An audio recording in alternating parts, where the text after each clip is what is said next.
Olá, meu querido ouvinte. Estou aqui nesse momento para gravar uma mensagem de um sermão textual muito importante que tem todo um potencial para poder transformar a nossa vida.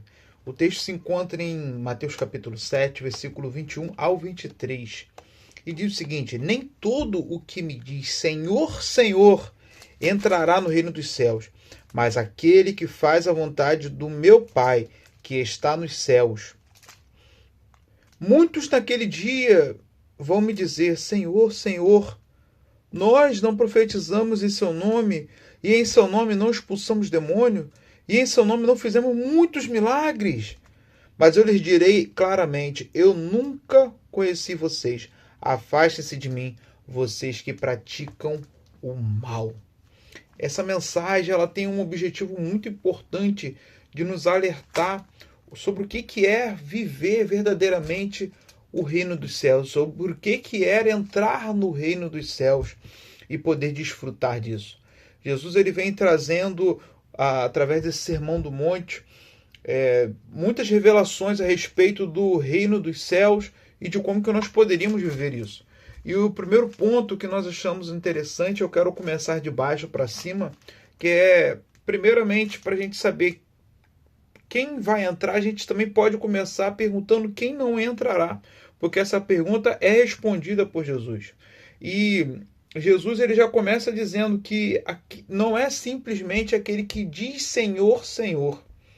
Ou seja, não basta apenas com a nossa boca nós declararmos Senhor, Senhor, ou enaltecermos e exaltarmos o nome de Deus, se nosso coração estiver afastado dele. Em Mateus capítulo 27, no versículo 28, Jesus chama os escribas e os fariseus de sepulcros caiados, porque o exterior deles era muito lindo, mas o seu interior estava podre e completamente afastado de Deus. Quem os via de fora vê muita beleza, mas o próprio Deus que os via de dentro via que eles não estavam condizendo a realidade interna com a sua realidade externa. E nós não podemos falar daquilo que nós não vivemos. Deus, em 1 Samuel capítulo 16, versículo 7, diz que Deus não nos vê como o homem vê. Deus olha para o nosso coração e sabe o que está lá dentro. Então, uma grande importância da gente se preocupar com que a nossa fala esteja alinhada com aquilo que nós praticamos. Também não adianta a gente trabalhar para Jesus sem ser trabalhado para Ele. Jesus deixa claro que há pessoas que usam o nome dele para fazer grande obra, mas usar o nome do Senhor não significa ser usado por ele. O convite do Evangelho é que nós sermos usados por Deus.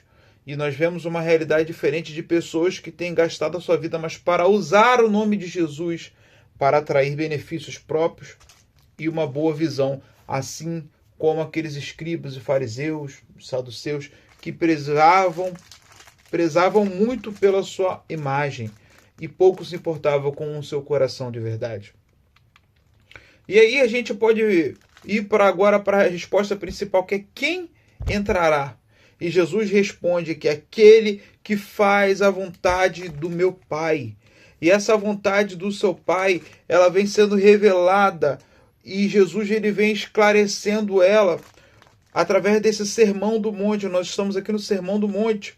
E Jesus, durante todo esse período desse sermão, ele revela qual é a vontade do Pai. A vontade do Pai é descrita em Mateus capítulo 5, versículo 21 a 48, sobre uma justiça interior. É sobre você não apenas evitar o homicídio, mas você não matar dentro do seu coração. Não apenas evitar o adultério, mas não adulterar também dentro do seu coração. E uma vida de devoção, uma vida de busca interior com o Senhor, através de jejum, oração, esmolas sinceras, um relacionamento com Deus acima das riquezas, das ansiedades, lá em Mateus capítulo 6, do 19 ao 34, tratar os outros com misericórdia, no começo do capítulo 7, e também entrará no reino dos céus aquele que é conhecido do Senhor. Jesus deixa claro que é possível você fazer grandes milagres e grande obra e no final ouvir do Senhor: apartai-vos de mim porque eu não te conheço. E o mais interessante é que em João capítulo 17, versículo 3, Jesus também vai falar a respeito da vida eterna. E ele diz: a vida eterna é esta, que conheçam ao Pai e ao seu Filho que foi enviado. Então, antes de qualquer outra coisa, antes de qualquer prática, antes da gente se preocupar em mostrar o nosso interior, nós temos que se preocupar como que Deus está nos vendo. Qual a imagem que o Senhor, ao olhar para nós, está vendo? Será que ela condiz com aquela que nós estamos passando para os homens? Por isso, é muito importante que nós venhamos estar preocupados mais em ser trabalhados por Deus antes de trabalharmos para Ele. Porque Deus só pode usar aquele que pertence a Ele e que tem uma verdadeira comunhão. E que nós venhamos ter essa vida de comunhão com Deus para que nós venhamos entrar, desfrutar e viver o reino dos céus. Um forte abraço, querido. Fique com Deus.